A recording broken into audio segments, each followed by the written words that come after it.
Hi, today we're going to talk about graphs in polar equations. Okay, so our first example here is you're given the radius is 2. What's the graph of this? Well, remember in polar coordinates we're given a radius and an angle theta. Here we know that this radius is 2 and the angle is what's free to change. So it'll be there, it'll be there, it'll be here, it'll be here, be here. And so what it's going to produce is going to produce a circle of radius 2. And if we wanted to, hey, we could make a chart here of the angle, but no matter what angle you plug in, you always get a radius of 2. Okay, and that's a characteristic of a circle. Let's try a new example. This is going to be one in which the angle is pi force. Okay. Well, the angle is pi force.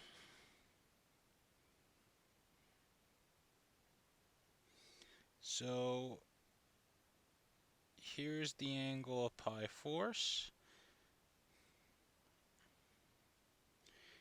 And what changes is the radius. So this radius, hey, this angle is always the same, but hey, the radius gets a little longer. It can get a little shorter, can get negative, and so we're left with a line. If you're wondering what the equation of the line is, well, remember y is equal to r times this sine of theta. Sine of pi force is root 2 over 2. Similarly, you'll get x is equal to r times cosine of theta, which is going to be root 2 over 2 times r. So y is equal to x. That's the equation there.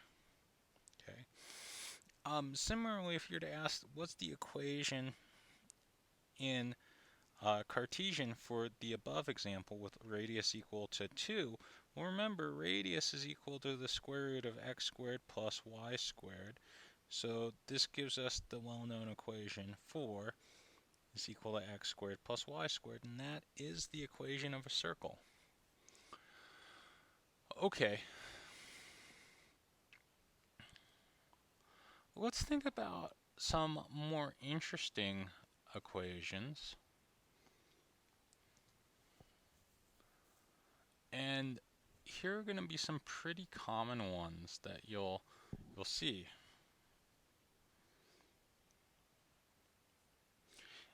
And this is the equation r is equal to 1 plus sine theta. You know, if I wanted to try and graph this in the r theta axis, that is Cartesian, well, I could make a table. But hey, a graph of this is also the same information as a table. So that is, I can graph the r theta axis, that's the same information as a chart. And I know that when angle is 0, well, I know the graph of 1 plus sine theta, and it looks something like this.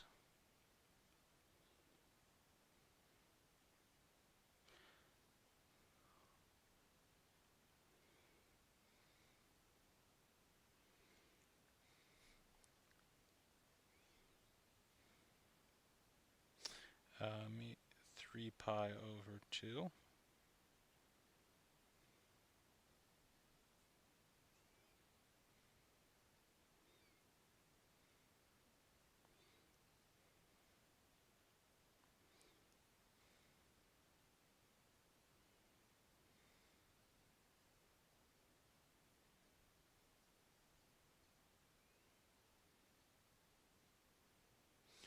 And we just need to find out where these points lie.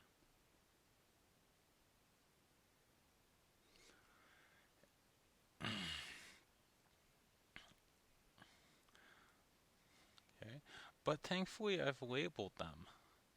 So, hey, this is the r theta axis. How does this correspond to sketching the polar curve? So this is r theta.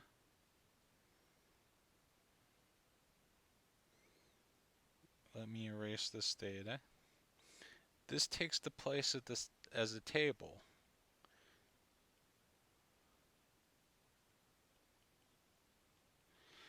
Now, I want to graph this.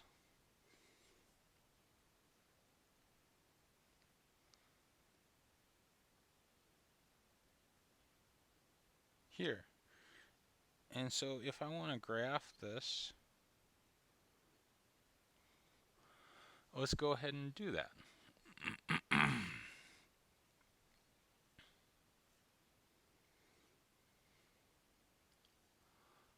I know that when theta is 0,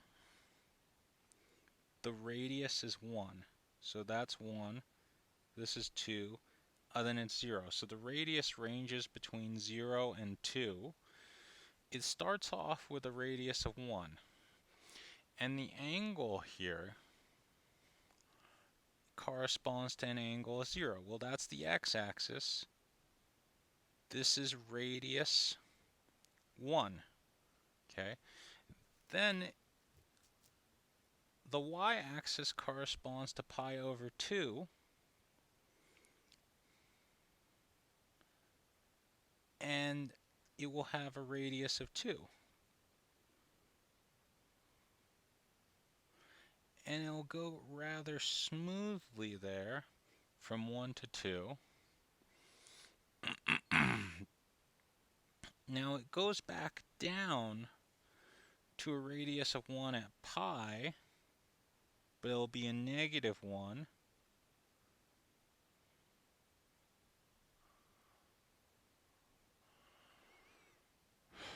Then at 3 pi over 2, which is the negative y-axis, the radius goes to 0. So I'll get that point. Then it goes back up to 1 at the value of 2 pi. And that's back where we started. So that has just a little bit, this is supposed to be symmetric, so my apologies with this drawing.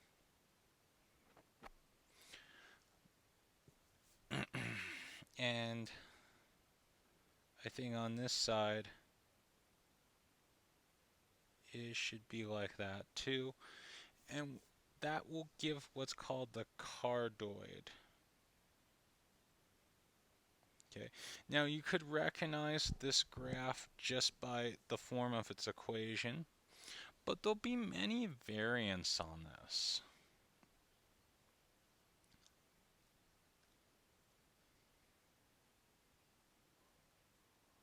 Okay. Let me give you another example. And in this example, we have the polar curve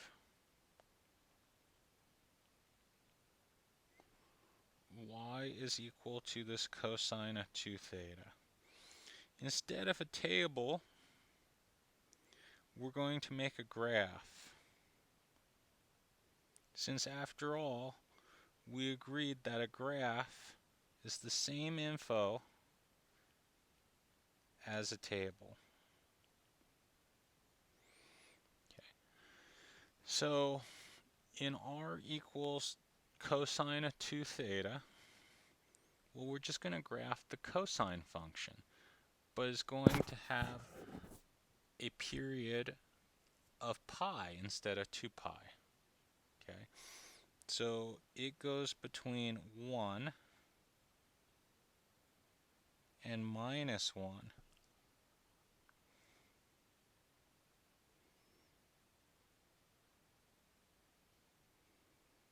and looks something like this. Okay. Now let's bring it all the way back up. So it starts at 1, because cosine of 0 is 1. Then at pi force, it's 0. It achieves its maximum negative point at pi halves. It's again 0 at 3 pi over 4. Then it eclipses at pi, it reaches maximum. Then that's 5 pi over 4. 3 pi over 2. 7 pi over 4. And then finally 2 pi. We're back to where we started. Okay. So let's graph this. Okay. So we start off at 1, right? And that point corresponds to angle of 0. Then at pi force, we have a value of 0. Okay, well then we go from pi force to pi halves.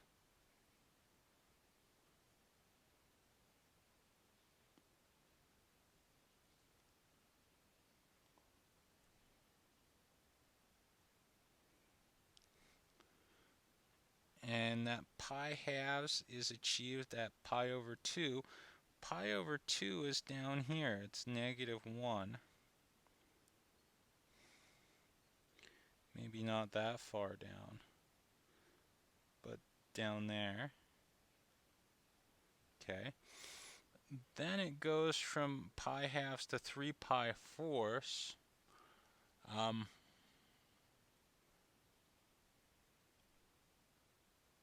And so that'll bring it back up here. Okay. Then from 3 pi fourths it goes to pi. It has a value of 1 there.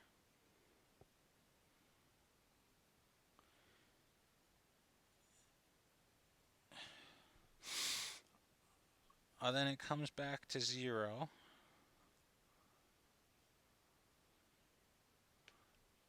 Then it goes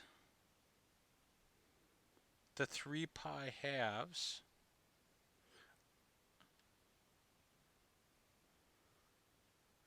And it achieves a value of negative 1, but since the angle is 3 pi fourths, it points in the positive direction, so it goes to that point. And then it goes back to 0. And then finally it goes back to 1. Now this is all supposed to be symmetrical and even, so please bear with my drawing. This is a 4-leaved rose.